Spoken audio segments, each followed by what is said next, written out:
आज हर ड्रामे की लास्ट एपिसोड आ ही गई। लास्ट एपिसोड में शहराम जीनिया को तलाक देकर सोग मना रहा होता है कि अचानक फरियाल को फ़ोन आता है।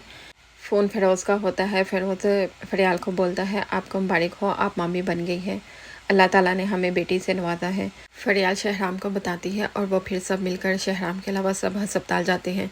हॉस्पिटल में एक दूसरे से माफ़ी तलाफ़ी होती है क्योंकि लास्ट पर यही होता है, एक दूसरे से माफ़ी तलाफ़ी ही होती है। शांजे की सास शांजे से भी माफ़ी मांगती है और फरियाल से भी माफ़ी मांगती है। मतलब इधर सब अच्छा है। दूसरी तरफ दानियाल फ़ोन पर किसी से फ्लर्ट कर रहा होता है कि तुम मुझे पसंद आ गई हो, मैं तुमसे शादी करना चाहता हूँ। उतनी देर में पुलिस आ जाती है। पुलिस उसे बोलती है कि हम तुम्हें अरेस्ट करना चाहते हैं। दानिश बोलता है, आपके पास अरेस्ट वारंट है? वो बोलते हैं, हाँ हमारे पास है। उसको अरेस्ट वारंट दिखाते हैं और उसको थाने में ले जाते हैं। थाने में शहराम और उसके वालिद भी बैठे होते हैं। दानिश ने जिन लड़कों से आग लगवाई होती है वो इकबाल जुर्म कर लेते हैं कि हमने दानिश के कहने पर इनके ऑफिस को आग लगाई थी, लेकिन दानिश मानता नहीं। वो बोलता है, मैं तो इनको जानता ही नहीं।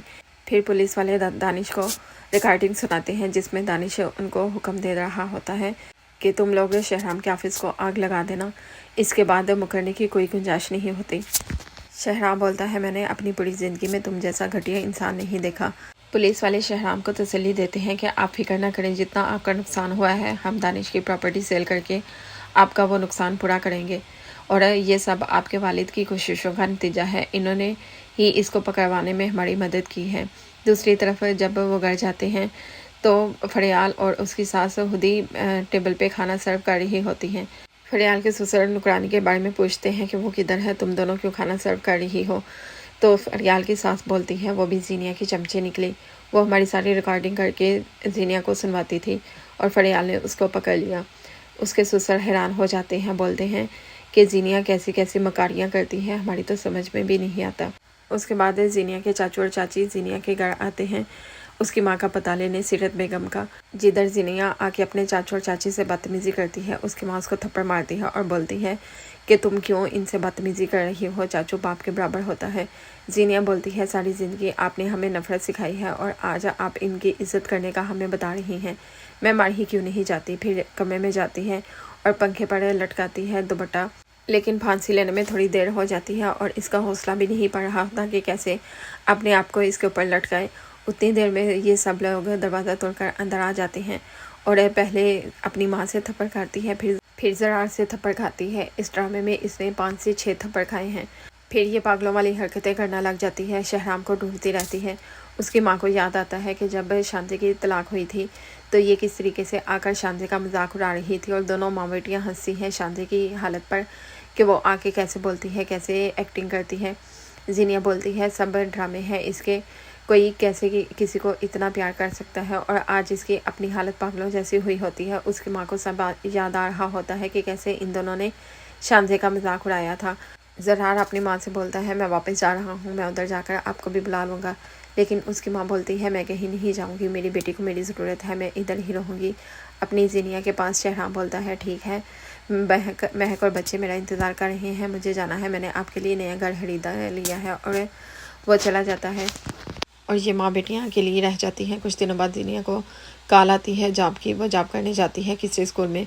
उधर बच्चे लड़ रहे होते हैं। एक बच्चा आकर इसको बोलता है, मुझे उसने मारा है, फरियाल ने। बोलती है जीनिया को एकदम फरियाल याद आ जाती है। जीनिया बोलती है, कौन है फरियाल, फरियाल कौन है, इधर आओ। वो एक बच्ची होती है और उसको ज़ोर से थप्पड़ मारती है। वो बच्ची बोलती है, मैंने कुछ भी नहीं किया, मैंने कुछ भी नहीं किया। ऊपर से उनकी प्रिंसिपल आ जाती है। वो बोलती है, कितनी जालिम औरत हो तुम, क्यों इसको मार रही हो, मैं तुम्हें अभी फायर करती हूँ, निकल जाओ इधर से। वो उसको उधर से निकाल देती है। फिर जीनिया रात को सोती है तो उसको ख्वाब में वही बच्ची याद आती है। वो अपनी माँ से बोलती है कि मुझे डॉक्टर के पास ले जाए, मैं ठीक नहीं हूँ, मेरा इलाज करवाए, मैं ठीक नहीं हूँ। उसकी माँ उसको डॉक्टर के पास लेकर जाती है, उसका इलाज करवाती है। और आखिरकार इतने नहर वाली जीनिया इतनी ऐश वाली ज़िंदगी गुजारने के बाद जीनिया एक होटल में वेट्रेस की जॉब करती है और उसी होटल में शहराम और फरियाल भी खाना खाने के लिए आते हैं और जीनिया को उन्हीं के टेबल पर सर्व करना होता है। जीनिया को पता चल जाता है कि शहराम और फरियाल है। वो मास्क पहनकर उनके पास खाना सर्व करती है, लेकिन जैसे ही खाना सर्व करके वापस जाती है शहराम को पता चल जाता है कि ये जीनिया थी। वो इधर उधर उसको ढूंढता है लेकिन जीनिया जाकर छुप जाती है। यही इस ड्रामे का एंड था। इंसान को गुरूर और हसद में इतना आगे नहीं निकल जाना चाहिए कि एंड पर आप लोग अकेले रह जाओ और आपके पास कुछ भी ना हो, कोई आपको पूछने भी ना आए। जो लोग दूसरों को तकलीफ़ देते हैं, दूसरों को अजियत देते हैं और गुरूर में मुब्तला होते हैं, जैसे कि जीनिया और इसकी माँ, वो एंड पर अकेले ही रह जाते हैं। लेकिन इस ड्रामे में जीनिया से ज़्यादा कसूर जीनिया की माँ का था, जिसने इसमें इतना ज़्यादा नफरत का बीज बोया कि वह तनाव दरख्त बन गया और वो फिर सारी ज़िंदगी ख़त्म ही ना हो सका। आप लोगों को इस ड्रामे का एंड कैसा लगा कमेंट सेक्शन में ज़रूर बताइएगा। अल्लाह हाफिज़।